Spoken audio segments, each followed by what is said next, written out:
Bom dia, meus queridos, bom dia a todos vocês que estavam a ouvir a nossa querida irmã Helenói, a assisti-la nessas palavras suaves, agradáveis, que tocam os nossos corações, nesse evangelho maravilhoso do nosso querido Eurípides Barçanufo. Bom dia, Elias, bom dia, Azevedo, Elaine, não é? Bom dia, Lourdinha, bom dia, Mary, cantora. Então vamos adiantar, porque Eurípides, ele, como nós falamos semana passada, ele começou a trabalhar de forma muito intensa, uma vez que ele era considerado o homem magnético, e vocês vão perceber por que ele era considerado então esse homem magnético. Então ele estava nessa condição, já estava muito envolvido com a farmácia, com a casa espírita que ele havia fundado, com o Evangelho. Também já estava envolvido com o Colégio Allan Kardec, não é? Ensinando, dirigindo e tudo mais, como nós falamos a respeito das questões educativas, da pedagogia, de tudo aquilo que ele trouxera para a cidade de Sacramento, que também atraíra várias pessoas do entorno da cidade, da vizinhança e até de outros estados. Então, Eurípides, quando ele criou, quando ele fundou o colégio Allan Kardec, ele havia feito no porão várias salas com portas de ferro. E não era à toa. A sua mediunidade começou a ser explorada do ponto de vista de cura. Ele trabalhou muito intensamente com relação às questões da desobsessão. Tá? Então ele colocava lá na cidade os considerados loucos da cidade, aqueles que eram confundidos à época com os chamados loucos com problemas de cérebro, com lesões cerebrais. Então misturavam-se naquela época porque não se sabia ainda qual era a causa real da loucura. Então todos os psiquiatras, todos os psicólogos que existiam, todos os médicos, então consideravam essas pessoas perturbadas, inclusive pela obsessão, consideravam todos como loucos, então misturavam-se. O que acontecia então? Alguns eram levados para Eurípides Barçanufo. Então, a certa feita, levaram para ele, para Eurípides, lá na sua, de frente ao colégio, porque esses tratamentos, esses trabalhos eram realizados à noite no colégio, depois de terminadas as aulas. Né? As aulas aconteciam apenas durante o dia, né? Pela manhã e pela tarde. Então, à noite, ele fazia os trabalhos lá de desobsessão no porão do colégio.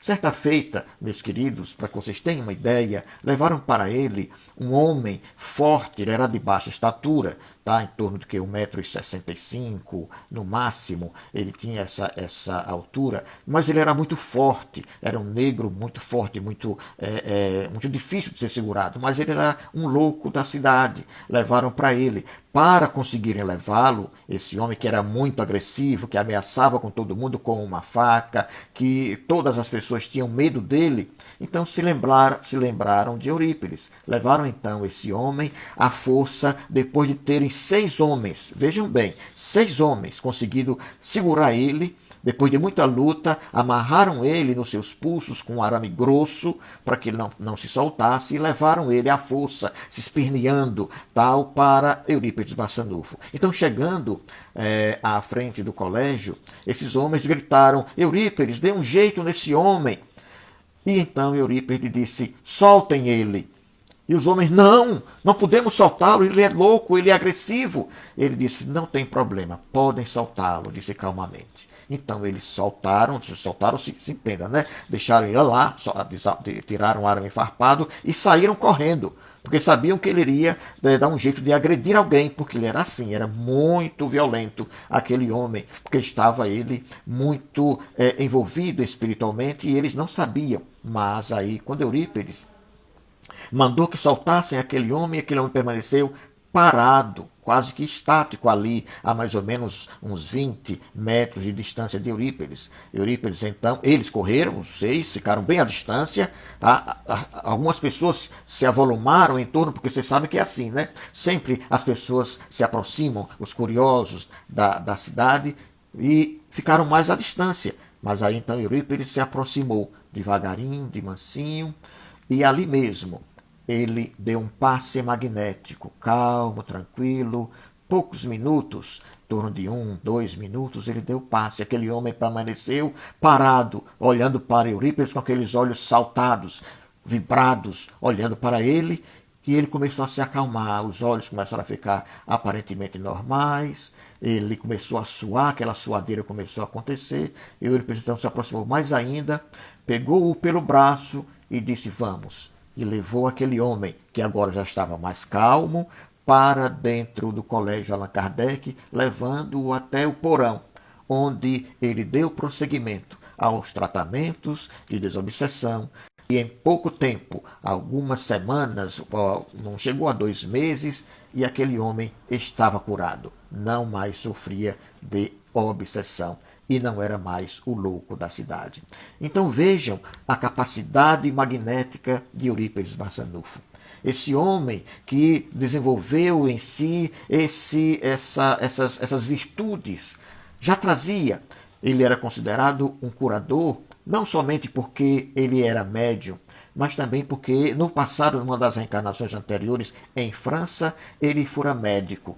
E ele, quando em desdobramento com várias outras situações que aconteciam na cidade, ele muitas vezes era levado, ele se deixava levar naquele momento e desdobrava-se. O corpo ficava, muitas vezes durante as aulas, e ele saía, ficava como que adormecido, ele saía do corpo e ia fazer os trabalhos de cura que ele sempre realizou lá em Sacramento. E tudo isso começou a atrair muitas pessoas de vários estados, muitas pessoas que vinham de fora, e a cidade começou a, aparentemente, desenvolver-se. Tá? Então, inclusive, um padre da matriz lá de Sacramento, que era um amigo dele, fervoroso na época que ele era católico, se aproveitou, embora ficassem com muita raiva depois que se tornou o inimigo dele.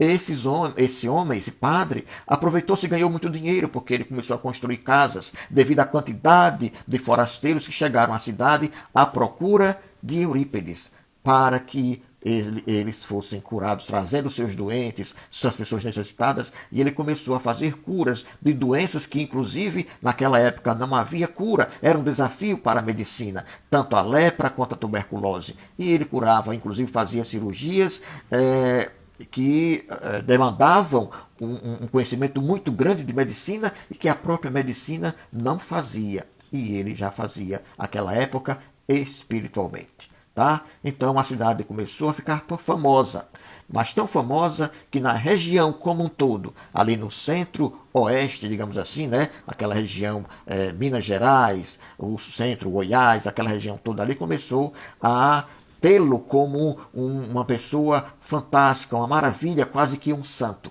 E muitos dependuravam em suas casas, inclusive até hoje é possível encontrar casas com aquele retrato de Eurípides Barçanufo, porque as pessoas o tinham praticamente como um santo.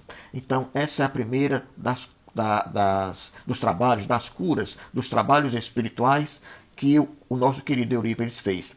É apenas, digamos assim, um aperitivo.